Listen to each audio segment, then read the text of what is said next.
Hello guys, welcome back to my channel Kanika lifestyle.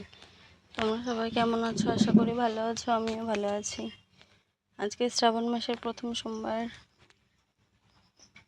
ভাবলাম আমি আর আমার চা মিলে একটু পুজো দিয়ে আসি বাড়ির সামনে মন্দিরে। সবাই তো দূরে দূরে যাচ্ছে পুজো দিতে, বৃষ্টির মধ্যে কোথায় আর যাবো, তাই বাড়ির সামনে গিয়ে পুজো দিয়ে আসি। তার জন্য দেখো আলতা পরে নিচ্ছি,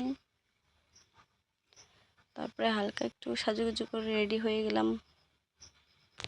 ইচ্ছে করলে আজকে একটু সাজুগুজু করি, তার জন্য দেখতে কেমন লাগছে জানাতে কিন্তু ভুলো না কমেন্ট করে। তারপরে যে ঠাকুর ঘরে চলে আসলাম, সব কিছু জোগাড় করে রেখেছিলাম। এখন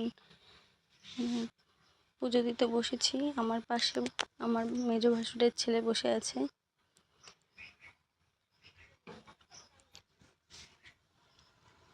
পুজো দেওয়া প্রায় কমপ্লিট। আমাদের বাড়ির ঠাকুর লক্ষ্মীনারায়ণ। প্রতি বছর মাঘী পূর্ণিমাতে অনুষ্ঠান করে পুজো করা হয়। তো পুজো টুজো কমপ্লিট করে আমি আর আমার যা মিলে চলে যাচ্ছি মন্দিরে পুজো করতে। এই যে চলে এসেছি বাবার কাছে। বাবাকে ফার্স্টে ফুল বেলপাতা সব কিছু দিয়ে পুজো দিচ্ছি।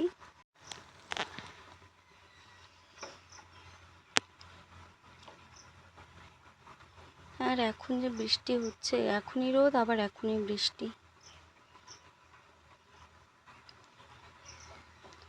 বাবা তুমি সবাইকে ভালো রেখো। তারপরে এখন আমার যা জল ঢালছে বাবার মাথায়। তারপরে এসে শুয়ে পড়েছিলাম, আর ভালো লাগছিল না। তারপরে বিকেলবেলা একটু রাস্তায় বেরিয়েছিলাম। আর রাস্তা এত কাদা হয়ে গেছে, তবু একটু বেরোলাম যে রাস্তা দিয়ে। আর সেদিন একাদশী ছিল। তো ভিডিওটা কেমন লাগলো তোমরা কিন্তু কেউ জানাতে ভুলো না। ভালো লাগলে like, comment, share and subscribe করে দিও। আমি আমার যা রাস্তায় ঘুরতে এসেছি, পুচকোটা গাড়ি দেখতেই ব্যস্ত। বাই, দেখা হচ্ছে নেক্সট ভিডিওতে।